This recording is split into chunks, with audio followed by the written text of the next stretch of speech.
You're listening to the Melrose Place podcast, where we rewatch, recap, and analyze every episode of the hit 90s TV series, Melrose Place. Dan Hill here. And I'm Jenny Hill. Let's start the show.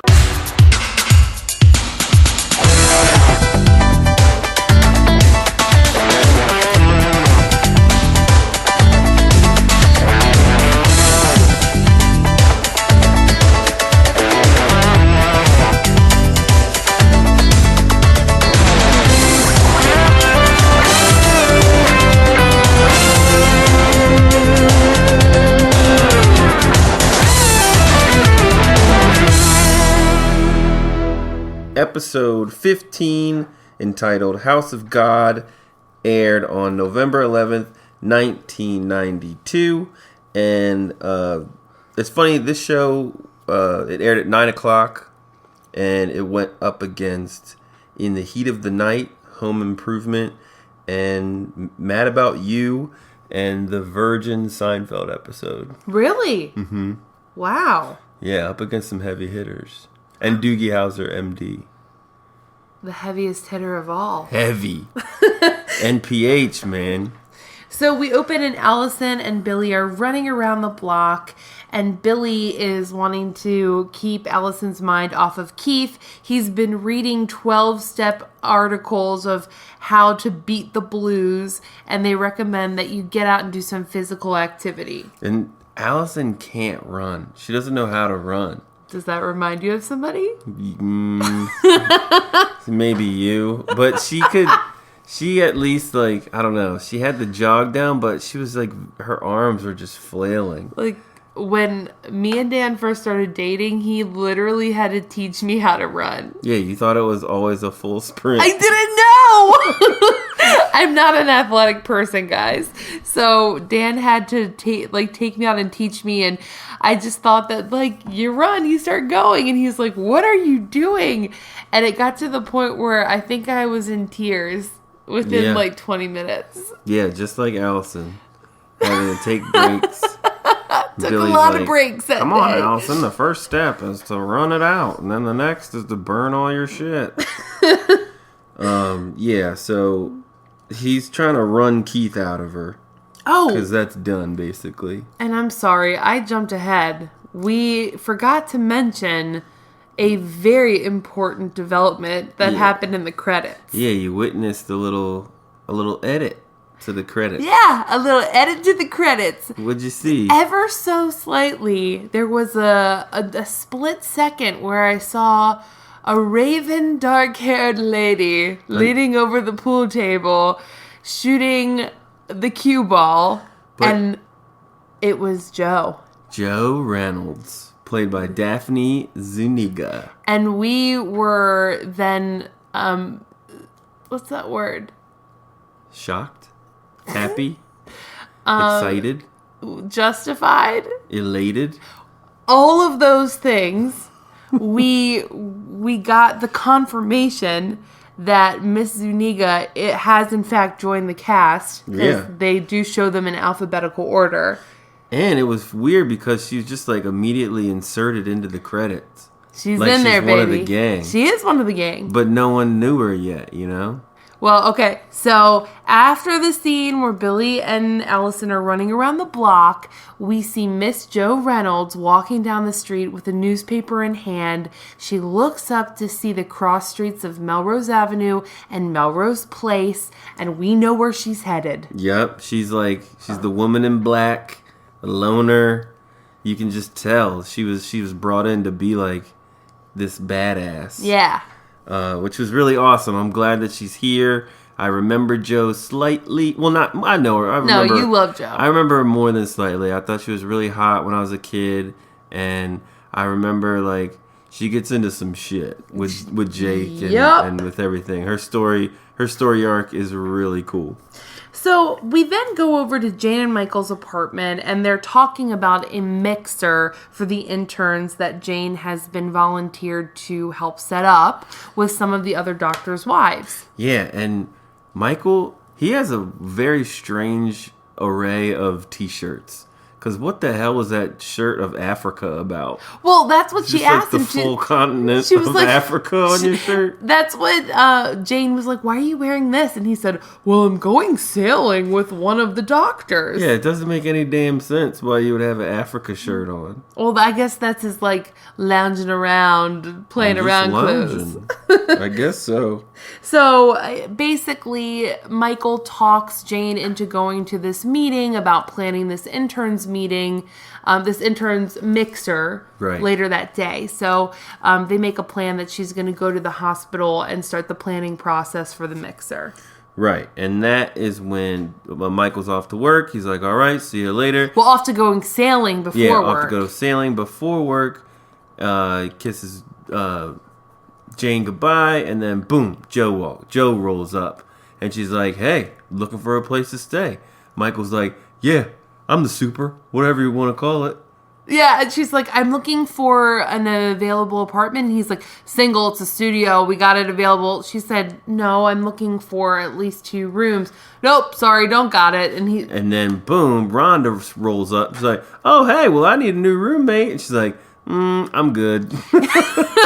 So sorry. Joe's like, look, I'm not, like, no offense, I'm not looking to live with anybody. And then Rhonda immediately says, how about we switch? I move into the studio, you move into my 2-bedroom. And then Michael's like, well, fine by me. Jane, show her the place. And even Joe is like, what? Like, can I at least see the place before I commit to living here? Yeah, you definitely want to see the place before you decide to move in. So she does. She goes up the stairs. She walks around what used to be Rhonda and Sandy's apartment. What is basic still. Okay. They haven't decided yet. And she is pleased with what she sees and says, okay, it's settled then. I'm moving in. But she definitely gives off like a cold, too cool for school vibe. Yeah, a couple things happen here where she explains that she needs the second room for a dark room. She's a photographer. She is very pushy. She is from New York. Jane is like, well, let's hold on here. And she's like, nope, I'll take it. Well, you have to fill out an application. She's like, yeah, whatever. So it's established that Joe is a no-nonsense, I'm a loner. This is what's happening. And when she walks in, she goes, cozy. Yeah. Which is always, if anybody says that your apartment or your house is cozy, that's code for this is small as shit and really, like, kind of shabby. And she's, like, shitting on L.A. She's like, oh, New York is all vertical and LA's all horizontal. I can't find an elevator anywhere. So she's this dark, kind of like sarcastic, cynical New Yorker. Right. And she's like, okay, I'll take it. Rhonda, how quickly can you be out of here? And Rhonda's like, Today? Yeah. And just like, today, great, because I'm coming, bitch. I'm coming in. So we cut to Michael on the sailboat of this work colleague. I guess he's a doctor above him. So Michael's an intern at the hospital, and this guy is a full-fledged pediatrician at the hospital. Right. Dr. Scott McBain. He's a guest star played by John Scott Clough. And he can be... That could be Clough. Clough. I don't know. But he's most known for his roles on Captain Ron and Phantoms. Okay. Captain Ron was like Kurt Russell, right? Yeah. But did you feel this way too? There's a quality about him that reminds me of Justin Timberlake dressed up as Dick in the Box guy. Maybe. Like, I swear that's all I saw. His haircut, his attire that he wore, and really when we meet him on the sailboat, you guys have to watch this episode just for that outfit alone. Yeah, he is King Douche. White, rolled up shorts up to his balls. Short shorts with a pink polo. Pink polo buttoned all the way up and then a cardigan on top of that. Yeah, it's very funny. Like, straight out of like Douche USA. Yeah, he's Dick in the Box guy, like for real. That's him. That is him. And then they get they get what I call the double beeper and the rollout. They get double beeped and they're like, oh, time for work. Yeah, so it's established they had a nice little sail, and this guy's kind of taking Michael under his wing, and he says that Michael shows a lot of promise, and he's really excited about what he can do, and he says that Michael should get into plastic surgery because that's where the money's at. Yeah, and being a pediatrician, there's just so much stress that goes involved with being a pediatrician. Right. So that takes us over to the hospital, and Jane is there at the meeting for the interns mixer planning committee. And it turns out that Dr. Scott McBain's wife, Liz McBain, is going to be planning the party with her. Right. Now, Liz McBain is played by Lisa Waltz. She's known for her roles in Pet Sematary 2, Odd Couple 2, the new 90210 spinoff, and then just bit parts in like Castle, Lie to Me, Bones, ER, My So-Called Life, and Fear the Walking Dead, Flight 462. She is a very familiar face. Yeah, she's been around the block. So the ladies are in the break room, and then that is when Michael and Dr. Scott get back from their sailing excursion, and they see their wives in the break room, and it's revealed that Jane and Liz got together to make a little dinner date for them that evening. Right, and they're like, doctors, we know that you're off duty for 12 hours. You're going on this date, and you can't get out of it. Right. And then we cut to the courtyard of Melrose Place where Joe and Jake meet for the first of many times. Yes. So there is a big box right in front of Jake's apartment. And of course, because the box is in front of his apartment, he goes out to investigate, and it's Joe's box. And she is not too happy that Jake is potentially going to go through her stuff. And the chemistry is real. It is. They're good together. Yeah. I love Joe and Jake. Yeah, I like them too. So Jake is like, look, I'll carry it up for you. And she's like, no, please put it down. And he insists. He brings the box up the stairs into her apartment, and they kind of have a little flirty exchange. He kind of tells her about the building's plumbing, that if he's taking a shower, she should listen for it and not take her shower or use any of her water, because that'll turn any cold water in her apartment, turns all of his water hot. Yeah, and I don't know, this is off-putting to me. If you just moved into a place and you meet a neighbor and they're already like, oh, hey, when you use your water, make sure, like, check on me. I'd be like, all right, fuck off. Well, like, you know what? I'm going to move in and I'm going to do me. I don't know who you are or why you have my box, but thank you. But I don't care about your showers. Your shower situation. Well, Joe pretty much kind of did that. I mean, she did her old, like, cold routine of, like, I'm too cool for you. Okay, I'll, like, remember it. Yeah. And she ushers Jake out of her apartment and goes immediately to her phone, picks it up, and leaves a message for her father, letting him know that she's in LA, that she's safe, and that she's going to write to him later explaining the situation. Mm-hmm. And, yo, this phone is already hooked up in Joe's name? Maybe not. Maybe she just moved in. That may be on Rhonda's dime. I think it is on Rhonda's dime, because you know the phone companies. Oh, I know. They can't get in there that quick. And like this beater phone was a cordless little antenna extender. Yeah. So it's later that night. We're out to dinner with Michael and Jane and Liz and Scott. Yeah, and there is a slight blemish on Liz's face that she has to go in depth to tell a little story about. Not a blemish. It's more like a black eye. Yeah. And she's telling them that she's quite the plumber around the house, and they were having problems with some pipes, and she rolled her sleeves up and got in there and was fixing it, and the pipe burst and hit her in the face and caused this black eye. And they're all having a laugh about it and kind of, pitying her, but laughing at the situation. And it really seems like there are two fun couples out to dinner. They're hitting it off, and it looks like this could be the start of a nice friendship between the four of them. But nothing's getting past your old boy Dan here, because I had a note that says, definitely beats her. Well, that will come to pass a little bit later on in the episode. So now we're back to Alison and Billy's apartment, and I did take notice of the fridge. Yeah. That is definitely young Martin's handwork on the fridge. Oh! It's gotta be. Sarah talked about this 2 episodes ago. Yeah. That there is like a child's drawing on the fridge. Yeah, it's big. It's right there. It's gotta be Martin's. Who else could it be? I will. You should have told me. Sorry. I'll check it out next time. So Allison's looking in the fridge. She's lamenting that she's tired or she's hungry, and she says, "I'm just gonna go to bed." And Billy's like, "Allison, it's 8:30. What are you doing?"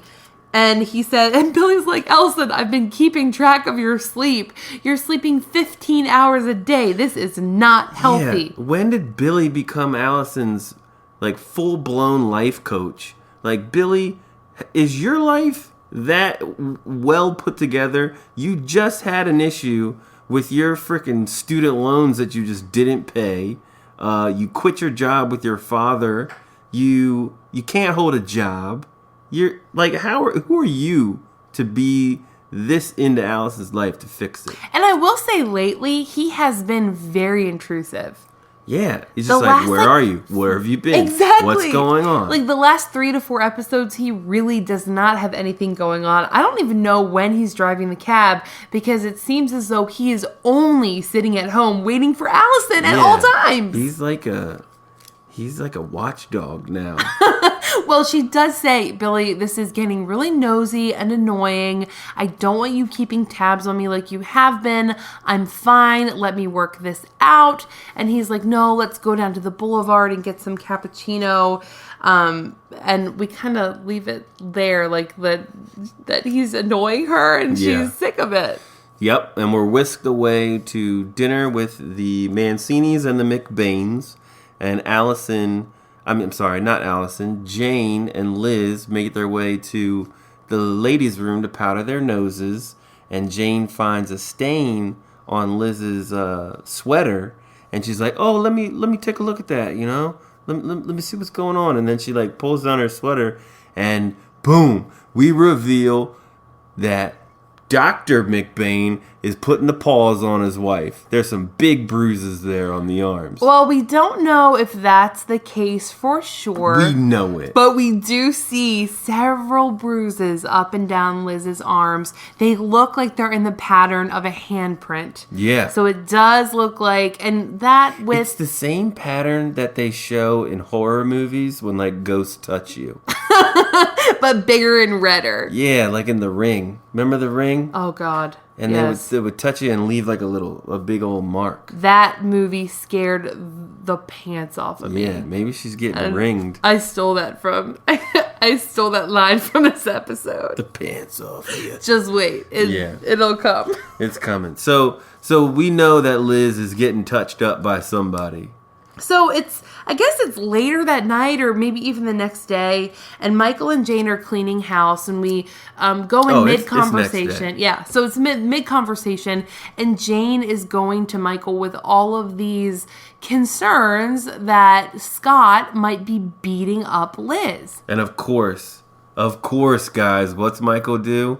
He blows it off. He's like, "I don't know, Jane. Maybe not. Don't get into it.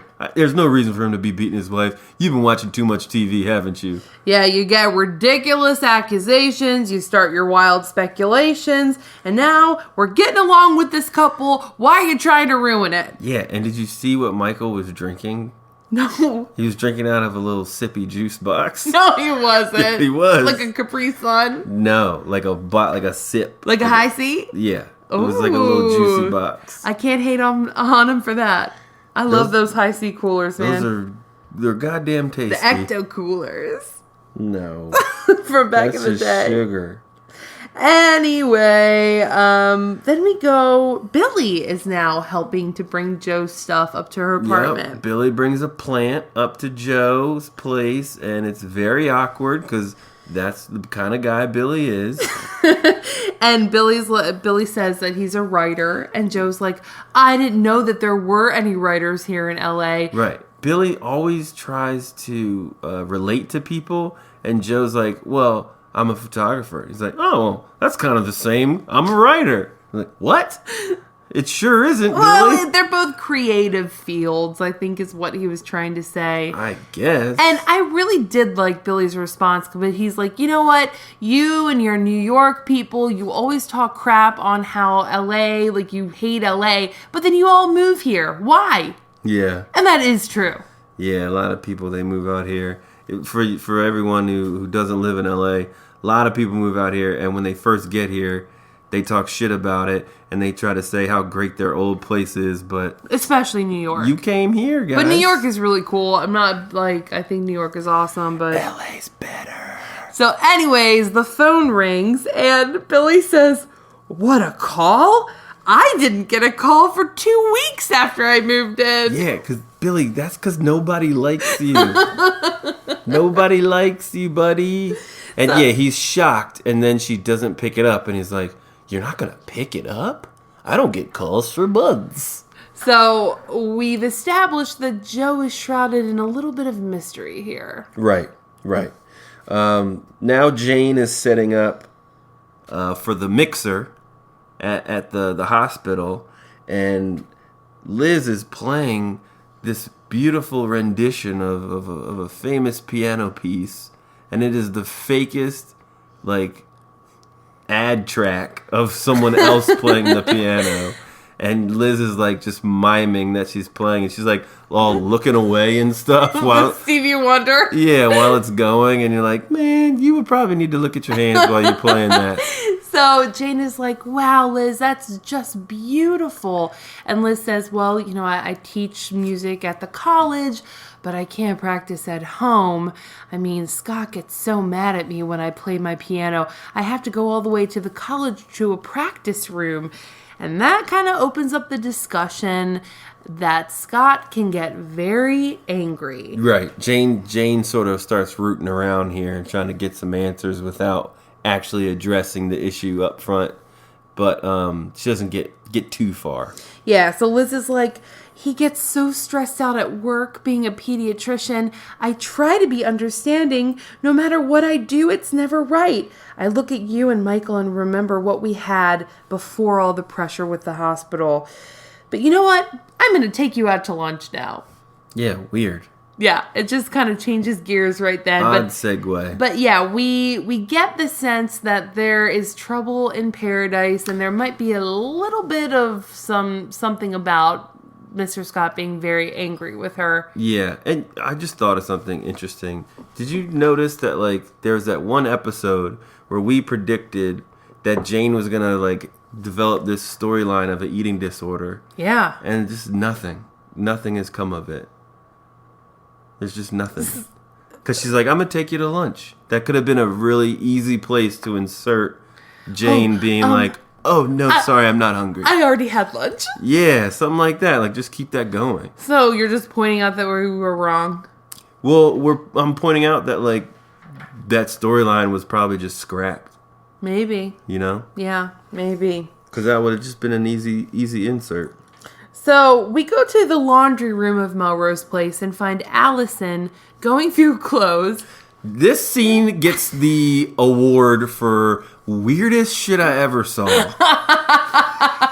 So she finds a man's striped shirt and pulls it out and starts smelling it, and we can assume it's Keith's. And even the music changes to like ding ding ding ding, like to be like, oh, this is very sentimental, and then it stops because Joe shows up. So Joe walks down, and she kind of sees Alison just poring over the shirt and smelling and caressing it against her face. And she's like, hey, weirdo. What's the happy haps? And Joe has an issue with getting the dryer to work. So Alison, between sniffs, is like, you have to kick it. And so Joe gives it a good old kick. And she's like, no, on the side. As she sniffs some more of the shirt, So Joe goes to the side to kick it, and then Alison has to stop sniffing again. She's like, no, the other side. And then she tries again, and then she's like, oh, fine, I'll stop smelling my shirt. And then she walks over. They start kicking. They both start kicking and like just getting out of all of their aggression out on this dryer, and they're kicking it and with all their might, and all of a sudden they both just start laughing at the ridiculousness of why they're standing there kicking a dryer. And my thoughts here are, if Mr. K or Michael comes down here and sees y'all kicking the crap out of these machines, you're in big trouble. Heads will roll because Mr. K does not like to be toyed with. Yeah, Mr. K's mad. Thanks for toying with him. It's the favorite Mancini line I know. So Joe is like, they're laughing, and Joe says, well, I just broke up with my husband. And Alison says, I just broke up with somebody else's husband. Right, because Joe's like, there's a funny line where she's like, whose shirt is that? And then she's like, oh, my ex's. And then she's like, well, first step is to stop doing his laundry. Yeah. So they kind of have a little meet cute. They introduce themselves to one another, and you can tell that these girls are going to be fast friends. Yep. Now, I didn't really take good notes here, but Michael's basically just telling Jane, don't say anything again. So Michael and Jane are driving, and Jane is like, Michael, this isn't just a feeling anymore. I have hard, concrete evidence that Liz needs help. She is getting beat at home. And Michael's like, you think she's a battered wife? Yes, I do. What do you want to do? Go to the hospital? Go to the police? And Jane's like, yes, I do. And Michael's like, look, it's between him and her. There's nothing we can do. We're not going to get involved. Right. Oh, okay. So they're on the way to the mixer. Yeah. Okay. Gotcha. Yeah. So, and you know what?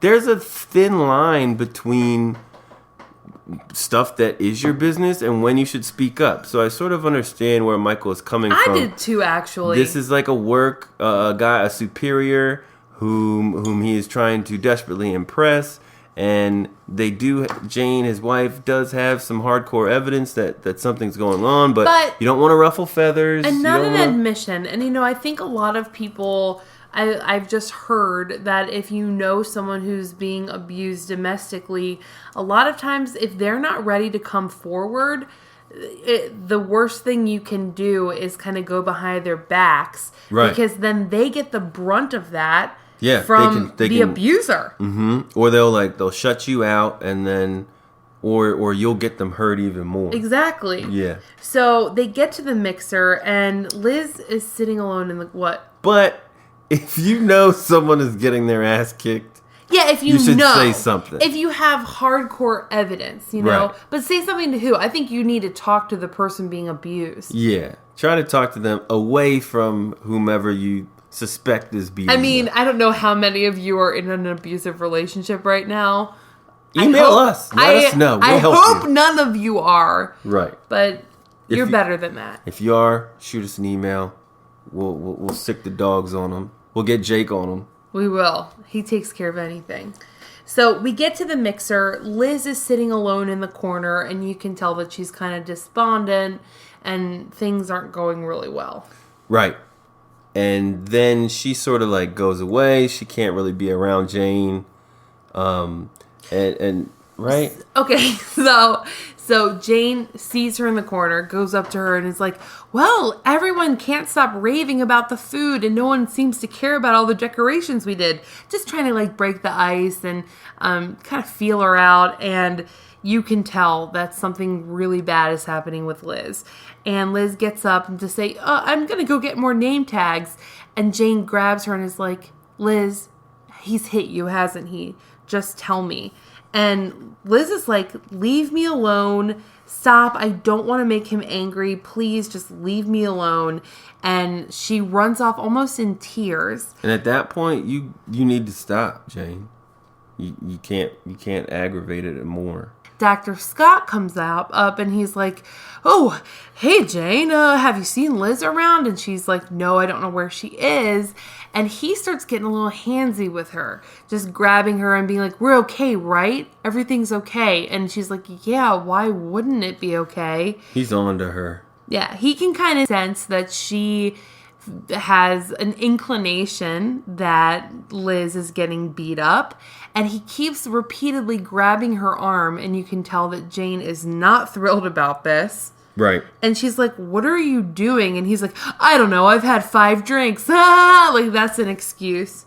Yeah, that's no excuse. Can't be touching people's wives without their acceptance. Yeah, so he walks off and is like, look, if you see Liz, let her know I'm looking for her. Now it is next day. It's the next day, and Michael and Scott are in the doctor's lounge of the hospital, and Scott just comes right out and says, you know, Liz told me what Jane insinuated last night at the party.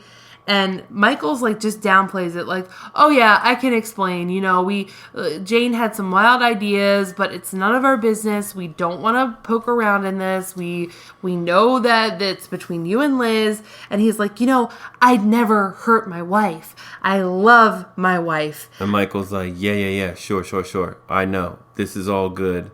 I don't want to rock the boat here. So you're good with me. This is all okay. But he keeps on saying, I would never strike her. I've never struck her. And it's like, okay, well, you've definitely hit your wife. Yeah. So now Michael's sort of like, okay, something's off. Now we go to Joe and Alison. They are boozing in Joe's new place. And listening to rock and roll. Listening to some rock, a little more affirmation that Joe's hardcore. She's tough. She's good on her own. She's a bat out of hell. And she has like an 11 by 14 inch black and white photo of herself, like front and center right there. And Allison's like, oh wow, who's that? And Joe's like, that was me when I was repressed and depressed. Right. They sort of have a bonding moment. This scene is really to get some more backstory on Joe. But so basically Alison serves as the person fueling the conversation to get Joe to sort of spill her guts and give us that backstory. So basically she was married when she was 20 and she was, you know, it was a bad relationship. She was stuck in it and living in a penthouse on the Upper East Side of New York that her husband's parents bought him. Right. There's just sort of trading war stories. And Joe's like, look, we got to get out of here. Where's the nearest hotspot? Gotta be Shooters, right? Gotta be Shooters. So that's where they go. They head over to Shooters, and the two of them begin to play pool with 2 guys. 2 bros. Yeah. They're very bro-y. Yeah. It's like LA bro. Like definitely like members of Pearl Jam. Yeah. So like they have that look. They're like beach surf grunge mix. And they're kicking their ass in pool. They're living it up. They're like, hey, sorry. They're like betting on games.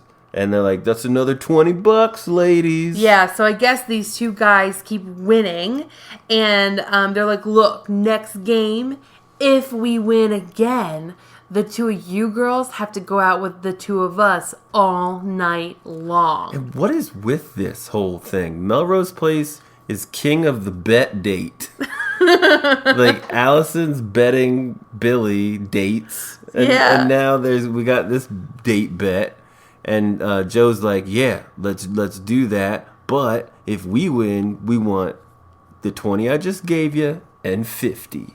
So the guys are like easy targets, and we'll probably get laid tonight. You're on, girls. Right, and this is a terrible bet because even if you win, they're not going to be happy. You got to go on the date with them.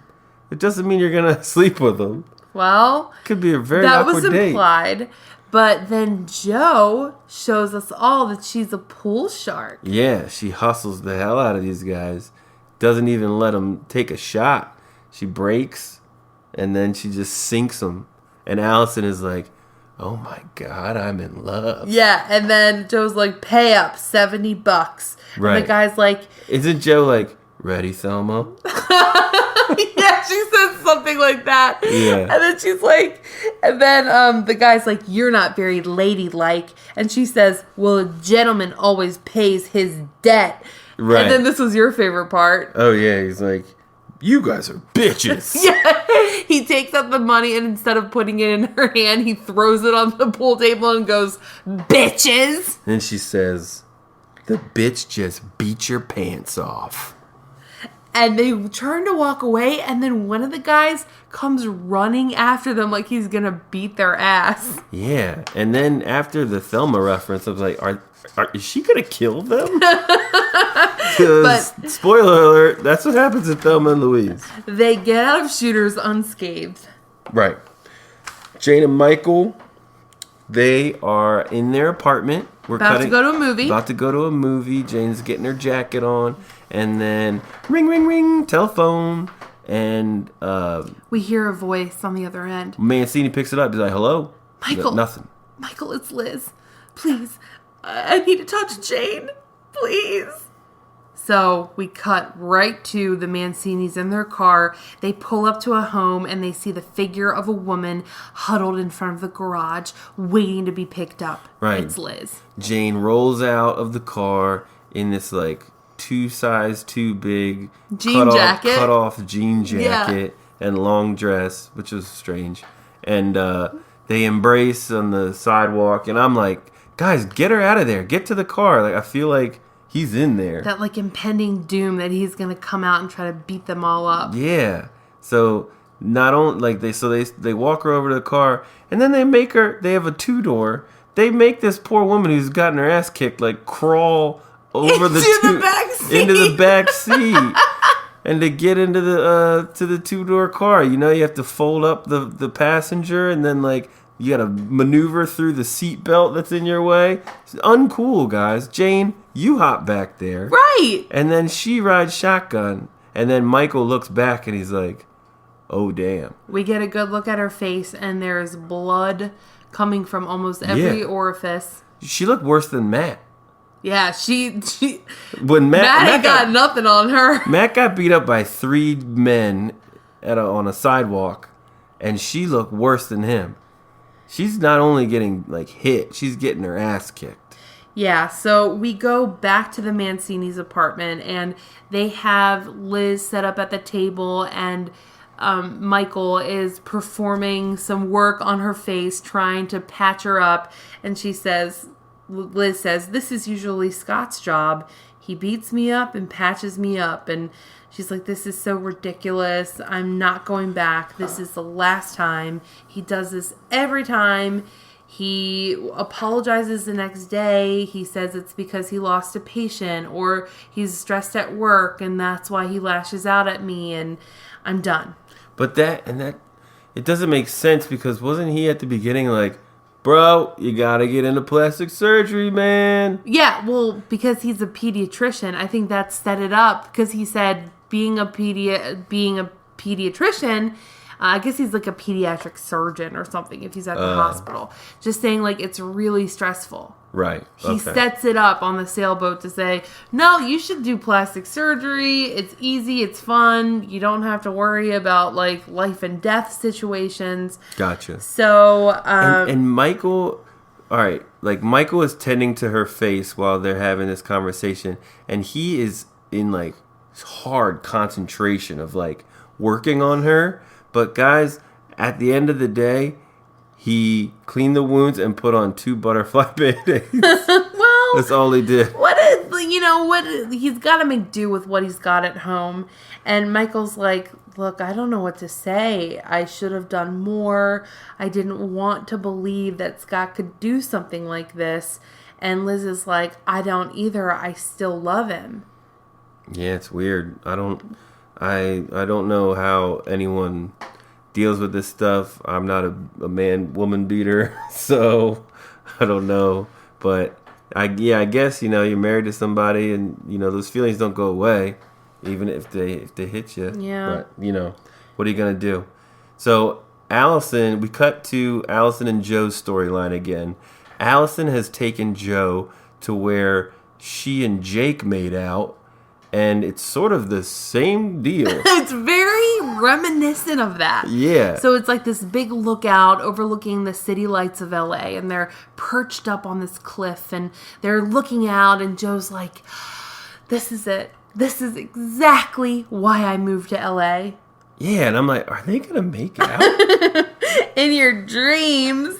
So you can kind of see those exterior walls that Joe was trying to put up in the beginning of the episode begin to crumble. And she's like, it's like I am liking the fear instead of fearing the fear. I was so afraid to move out to LA and leave my husband and leave the friends that I had and start this new life. I didn't think I could do it by myself, but now I feel like I can. I'm embracing the fear. Right, just because you moved out here, got an apartment in one day, and then beat 2 clowns in pool. Now you're like invigorated. I know, and it's been one day, but she's had a couple margaritas with Alison, who's getting over a boyfriend, and damn. And Joe's like, I've alienated everybody in the building, haven't I? And it kind of just shows that she's like human, and maybe she did want to seem real tough to everybody coming in, but she does have a softer side, and it seems like Allison's going to coax that out of her and then really get her to connect with the other people at Melrose Place. Right. So Joe, after this big revelation, she reaches into her purse and she pulls out her meds, explaining that these are the meds my husband had me on. And she's like, I don't think I need them anymore. And then looks at Alison and chucks them off the ledge. Now, let's take a second here to understand, like, if you're Alison, you have just met a woman who lies at bars, destroys people at pool, and beats the shit out of laundry machines. And now you just met this woman, you're on a ledge, and she's throwing her meds out. She's like, I don't need these anymore. Bye! I'd be like, you sure? Was that a good idea? Yeah. You sure you don't need those pills? Because you've had them this whole time. And now you don't? This is scary. I would be a little scared. So we cut to Alison coming home from her wonderful night out with Joe, and she has a big smile plastered on her face, and she walks in on Billy reading magazines and smelling the little perfume ad inserts in the magazines. Billy, your life makes me sad. And this is what you've resorted to. And so you can kind of tell that Billy's a little jealous of Joe because Alison was spent her entire night with her. And she's like, don't worry, Billy. You're still my best friend. Chackle, chackle, chackle. He's like, well, I took... And she's like, oh my God, you took these quizzes in these magazines? He's like, yeah, scored top 5%. Like, Billy... What is the matter with you, How do you bro? find the perfect guy? I'm him. That's me. I'm perfect. And then Allison's like, almost. That's right. Womp womp. So we're back at the hospital. Michael's in the break room, and then Scott walks in. Yeah. Scott walks in. He's basically like, are you going to tell on me? And Michael's like, yup. I'm going to the boss. I'm telling him what you did. You're a bad person. You need help. You shouldn't be working with people who need help because you inflict pain. And he's like, God damn it, I'm going to lose my job. And then Scott attacks Michael. Yeah, and then Michael's like, go ahead, hit me. At least I'm a man. Or something like that, right? Better me than Liz. Yeah, better me than Liz. He'll take it. But he doesn't. He backs off and he punches the locker. And he's like, Michael, I don't want to lose her. I love her. You know how it is, Michael. You lose a patient and then you go and you lose yourself. And then he's like, look, you know what I think you should do, Scott? You need to go to Levin, which is their superior, and you need to tell him yourself. Yup. So. Own up. He's just like, okay. But yeah. Michael, will you come with me? Yeah, that's and weird. In that split second, he's like, okay, I'm going to go to my boss and tell him that I beat my wife. Come with me. Let's go. Not only that, but he could just be like, I'm not fit. Which is basically what they wanted him to say. Like, he's not fit to work on people. Yeah. Yeah.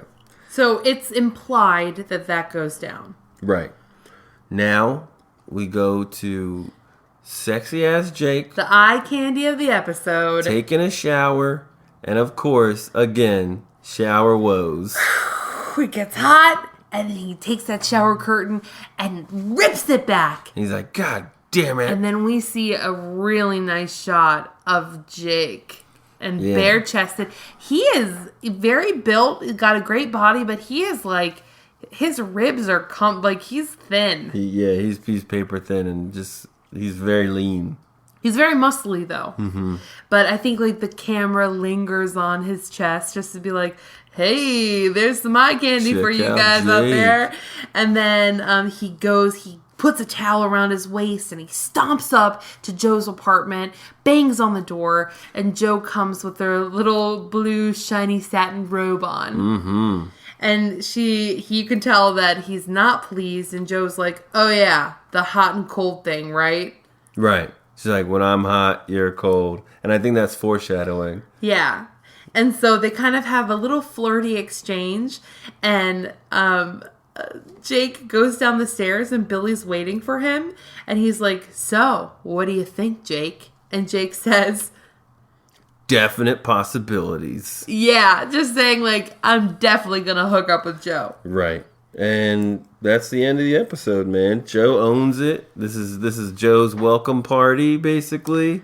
And I like her. I really, really like her. I think she's the anti-Sandy, basically. I do too. I was going to say she's quite a departure from the little cheery, happy-go-lucky characters that we've been seeing, where everybody's like, oh, we're so happy and we want to make a nice little life in LA. She's got some baggage. She's got some darkness that she's bringing with her. Mm-hmm. And I think it's really going to mix things up at Melrose Place. Yeah, I'm pumped for Joe. So, let's recap. The Mancini stop a woman beater. Alison is getting over Keith. And Joe moves into Melrose Place. Yep. 90s moments. Well, the biggest one that stood out to me was Billy smelling that perfume ad in the magazine. Oh, yeah. Those still happen? I don't know. I don't get a ton of magazines these days, but I remember being in middle school and like not having perfume and just going to those ads and being like, yep, gonna wear a Clinique Happy today from an ad. Oh my God. Thank you. Rubbing paper on your Tommy neck. Girl, here we go. Oh my God. You got any more? That's my one that stood out to me. I got a couple. I made sure to have a few because I remember last time I stole yours. Sorry. Oh, okay. Joe reading the paper in the middle of the street at the beginning of the episode. I had a feeling you were going to say that, looking for apartment hunting with an actual newspaper. Right. There's a shot right after, right before Joe meets Jake. There's a rollerblader with full pads. Ooh. That just rollerblades across the shot, and that I don't see that ever anymore. Another 90s moment, Joe on her cordless phone with an antenna that extends. Oh, yeah. Very, very 90s. I'm more of the tech person, I think. I'm always looking for, like... the VCRs. Right. Alison and Billy's, like, TV that they watch in the living room is a 13-inch... TV VCR combo. Nice. Like just one thing. Now, you're making fun of this, Dan, but you did just buy a VCR off of eBay. Of course, because I'm watching Melrose Place all the time.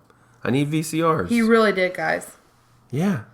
They're going to be collector's items. They don't make VCRs anymore. Okay. You just keep telling yourself that. Okay, so what's your lesson that you take away from this episode? Lesson from this episode is address what's going on early and fix it. Joe, she addressed what was going on, left New York, fixed. Jane and Michael, they should have addressed what was going on earlier with that beating and fixed that. And then Alison, getting over Keith, address the issue, fix it. Go on your run and do whatever Billy tells you to do. I don't know if that's fixing it. But I similarly had It's Never Too Late to Start Over. So Liz, being married to Scott for several years, finally thinking, it's time for me to move on. I don't want to do this anymore. And then Joe coming out after being married and pretty much probably having anything she wanted in life financially, but knowing that she's not happy with herself and she needs to pursue her own dreams. And it's never too late to do that and start over. Never too late. What are you renaming this bad boy? I'm going to rename this. This was originally titled House of God. What? I don't know why. I'm trying to figure it out. But if I could rename it, I would name it Do No Harm. Because that's part of the Hippocratic Oath that all doctors have to take, where they cannot do any harm to people. But we see that Scott does no harm to his patients, but he then does that in his domestic partnership with his wife. Deep. You went deep. Thank you. Mine is Take Charge. Because of my lesson. Yeah. Just take charge of your shit. It kind of reminds me of that Jennifer Lopez movie. Yeah. What was that called when she had really short hair and she's like... Enough. Right. I'm going to beat everybody's asses. Right. So mine is either it's Take Charge or just for fun, The Bitch Just Beat Your Pants Off. That was a good one. Yeah.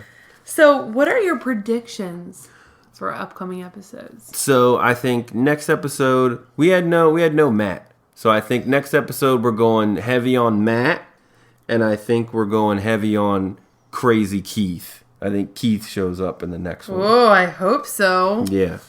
Yep. I think that Joe really needed those pills. I think that she made a big mistake chucking them over the side of the cliff, and the crazy is going to start coming out in the upcoming episodes because she's off her meds. Hey, Al, we got to go back up on that hill. We got to find those meds. Need those pills. I think Scott is going to hunt down Liz and murder her. You think everyone's going to get murdered? And then the Mancinis are going to find out about it. They're never going to be able to forgive themselves. That's going to lead to the deterioration of their own marriage. Jesus. So I think that that's going to be the beginning of the end for them. I think Joe and Jake are definitely going to get together, especially after that little foreshadowing. And then I think now this opens the door for Billy and Alison. They keep having these little flirty little exchanges where it seems like, oh, they're like an old married couple. Or I just feel like that's going to happen soon. And then I get a sense Rhonda's moved into that studio apartment.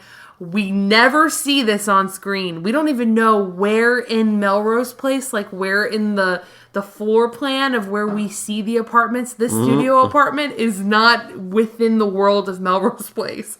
So I think that Rhonda might be getting the boot real soon. Pack your bags, Rhonda. Exit stage left. So, yeah. But I don't know. I think that we're really getting set up for some fun new episodes. Yeah, we're getting there. We're almost halfway into season 1, and every episode now has like a nice, heavy plot. Yeah, it's good. I like where we're headed. So reviews. We've asked you to review us, guys. You are kind enough to do that, and we said if you're going to review us or write us an email, we will read the reviews and the emails here on the podcast. Yep. This one comes from Harold Ree. Very good recap show. 5 stars. Melrose Place debuted 25 years ago, and Dan and Jenny's recaps are terrific. They set the context of the 90s and describe the episodes well. Kudos to them for setting a goal to cover the 200 plus episodes of Melrose Place. Yikes! I hope we get there, man. Me too. But thank you so much for the kind review. We really appreciate you guys taking the time out of your day to do that. It means so much. I think we've got 205 or 4 left. So, well, it's an uphill battle, guys, but we're doing it for you. We're going to keep going. Stick with us. Our email is melrosepod@gmail.com. If you have any questions, want us to cover anything, or think we left something out. Social media, Facebook, Twitter, Instagram, all the same @MelrosePod. Follow those channels. Look, we post little funny videos, little clips of the major scenes that happen on Instagram, and we drop our links all over Facebook and Twitter. So check us out there, and we will see you next week. See you then.